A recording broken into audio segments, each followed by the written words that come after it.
नमस्कार. सर्व विद्यार्थी पालकांचे Shri Mahalakshmi admission counselling centre Pune येथे स्वागत आहे. या केंद्राअंतर्गत आपण जे विद्यार्थी इंजिनिअरिंग मेडिकलला जाणार आहेत यांचे मार्गदर्शन केंद्र आहे. या केंद्राअंतर्गत विद्यार्थ्यांना IIT, NIT, IIIT, JFT engineering medical सर्व ॲडमिशन प्रोसेसबद्दलची तुम्हाला माहिती दिली जाते. तसेच जे विद्यार्थी गरजवंत विद्यार्थी आहेत ज्यांना खरंच माहिती नाही त्यांना JEE म्हणजे काय, CET म्हणजे काय, नीट म्हणजे काय आणि त्याच्यानंतरची जी ॲडमिशन प्रोसेस आहे ही आपण पाहत असतो. तर हा वेबिनार आपला आहे ते वेबिनार थोडासा लेंदी असल्यामुळे आपण 3 पार्टमध्ये डिवाइड केला. पार्ट 1 मध्ये आपण जोसा काउन्सिलिंग बद्दल माहिती घेतली, त्याचे इम्पॉर्टंट, JEE मेनचे इम्पॉर्टंट, JEE ॲडव्हान्सचे इम्पॉर्टंट. त्यानंतर त्याचे ॲडमिशन शेड्यूल कसं असतं, फ्रीज म्हणजे काय, फ्लोट म्हणजे काय, स्लाइड म्हणजे काय, हे आपण पार्ट 1 मध्ये पाहिलं. पार्ट 2 मध्ये जे काय लेटेस्ट अपडेट्स असतील ते पाहिलं. त्यानंतर डॉक्युमेंट्स काय लागतात ते पाहिलं. त्यानंतर मेडिकल फिटनेस सर्टिफिकेट काय लागतं ते पाहिलं. त्यानंतर सर्टिफिकेट फॉर्मॅट काय लागतात ते सुद्धा पाहिलं. आता हा शेवटचा पार्ट आहे पार्ट 3 मध्ये. पार्ट 3 मध्ये विशेषतः आपण पाहणार आहोत की NRF रँकिंग, त्यानंतर IIT चे सीट मॅट्रिक्स कशा पद्धतीने असतात, त्यानंतर IIT चे कट ऑफ, त्यामध्ये विशेषतः IIT बॉम्बेचे कट ऑफ पाहणार आहोत. त्यानंतर IIT बॉम्बेचं फी स्ट्रक्चर पाहणार आहोत.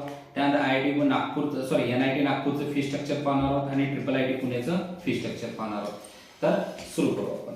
तर यामध्ये आपण पाहिलं तर तुमच्या लक्षात येईल की सुरुवातीला आपण इथं पाहू समोर आता JEE मेनचं स्कोर कार्ड दिसत असेल. JEE मेनच्या स्कोर कार्डवर CRL आला, जनरल EWचा रँक आला, OBC NCL असेल, SC ST CRL PWD असेल किंवा जनरल EWS PWD असेल, OBC NCL PWD असेल, SC PWD ST PWD. त्यानंतर तुम्ही इथं पाहू शकता तुमचे फिजिक्सचे मार्क दिलेत, केमिस्ट्रीचे दिलेत, मॅथमॅटिक्सचे दिलेत, जे काय तुमचे पर्सेंटेज आहेत ते सर्व दिलेले आहेत. त्यानंतर तुमचं जे इलिजिबिलिटी आहे आता ही रँक तुम्हाला आता येत नाही, ही पुढच्या जी काही एक्झाम आहे JEE मेन पेपर 2 दिल्यानंतर तुमचा रँक येतो. त्यानंतर आपण पाहणार आहोत NRF रँकिंग. आता NRF रँकिंग मध्ये जर आपण इंजिनिअरिंगचं पाहिलं तर टॉप इथं NRF रँकिंग आहे. तर आपण टॉप मध्ये पाहिलं तर IIT मद्रास येतं, त्यानंतर IIT Delhi, IIT Bombay, IIT Kanpur, IIT Roorkee, IIT Kharagpur, IIT Guwahati, IIT Hyderabad, त्यानंतर NIT त्रिची, त्यानंतर वेल्लोर युनिव्हर्सिटी, NIT सुरतकर. आता हे जर पाहिलं तर तुम्हाला यामध्ये लक्षात येईल. त्यानंतर आपण जर पाहिलं तर महाराष्ट्रातलं विशेषतः पाहिलं तर आपण महाराष्ट्रामध्ये बघतो त्यावेळी आपल्याला लक्षात येईल. तर यामध्ये NIT नागपूर हे आपलं 41 नंबरला आहे. त्यानंतर खाली आला तर आपण इथं पाहू शकतो defence DIT defence institute of technology जी आहे ती आपली 57 नंबरला आहे. त्यानंतर NRF रँकिंग मध्ये त्यानंतर आपण इथं पाहू शकतो COEP आहे. COEPचा जो रँकिंग आहे तो जवळपास आपण इथं पाहिला तर आपल्या लक्षात येईल 96 च्या आसपास काय, sorry NIT COEPचा COEP college of engineering Pune याचा 73 रँकिंग आहे. ते NRF रँकिंग मध्ये आपण पाहिलं की कोणकोणते कॉलेजेस आहेत त्यांचे रँकिंग्स आहेत. ह्याची PDF तुम्हाला ग्रुपला पाठवली जाईल, त्यामध्ये सुद्धा तुम्ही चेक करू शकता. त्यानंतर NIT रँकिंग पाहिल्यानंतर आपण सीट मॅट्रिक्स पाहणार आहोत. तर सीट मॅट्रिक्स मध्ये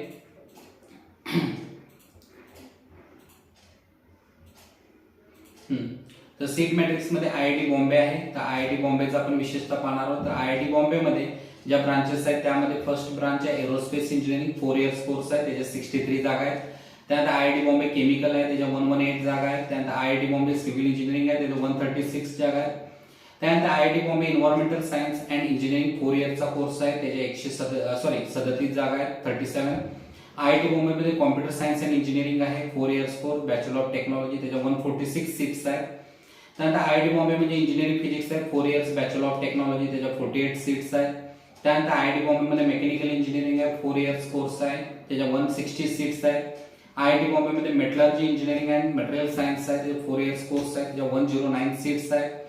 त्यानंतर IIT बॉम्बे मध्ये एनर्जी इंजिनिअरिंग आहे, त्याच्या 38 सीट्स आहेत. IIT बॉम्बे मध्ये केमिस्ट्री आहे, त्याच्या 28 सीट्स आहेत. IIT बॉम्बे मध्ये इकॉनॉमिक्स आहे, त्याच्या 28 सीट्स आहेत. ज्या विद्यार्थ्यांना IIT बॉम्बे मध्ये BSc मॅथमॅटिक्स करायचं आहे 4 इयर्सचं तर त्याच्या सुद्धा 18 सीट्स आहेत. त्यानंतर IIT बॉम्बे मध्ये इलेक्ट्रिकल इंजिनिअरिंग करायचं त्याला 5 इयर्स कोर्स आहे जो ड्युअल डिग्री मध्ये, त्याच्या 72 सीट्स आहेत. तर ह्या पद्धतीने सीट मॅट्रिक्स असतो, त्यामध्ये तुम्ही कॅटेगरी वाईज सीट्स बघू शकता. त्यामुळे ओपन आहे, फिमेल आहे, category SC ST OBC EWS हे सर्व दिलेलं आहे. जी PDF तुम्हाला डिस्क्रिप्शन मध्ये पण दिलेली आहे, डिस्क्रिप्शन मध्ये तुम्ही घेऊ शकता. ठीक आहे. त्यानंतर आपण पाहू की IIT चे कट ऑफ.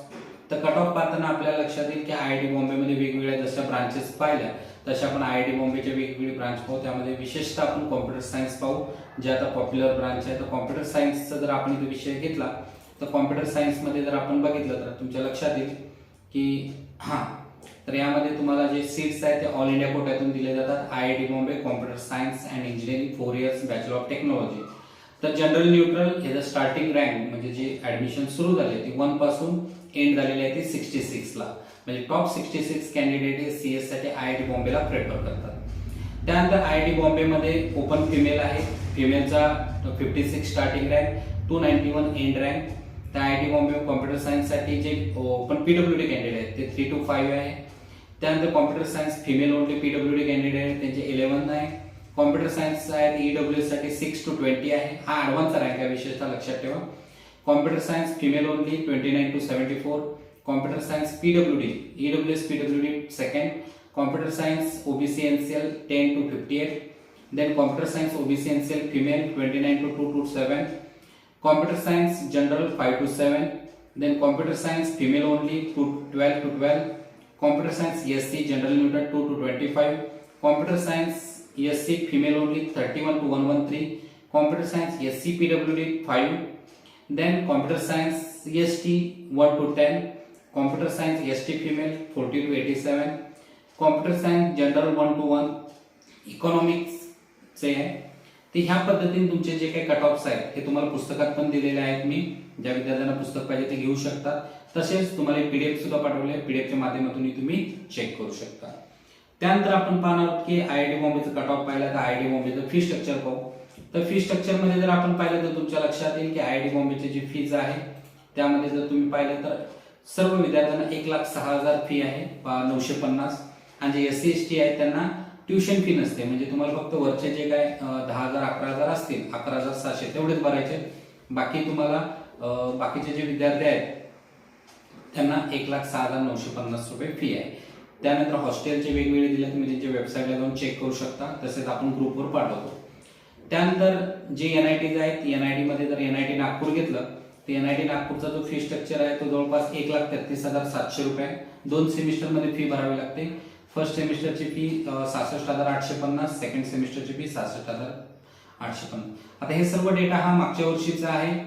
तर मागच्या वर्षी ज्या विद्यार्थ्यांना ह्याचा बेनिफिट झालेला ते आहे. दरवर्षी नियम बदलत असतात, दरवर्षी अपग्रेडेशन येत असतं.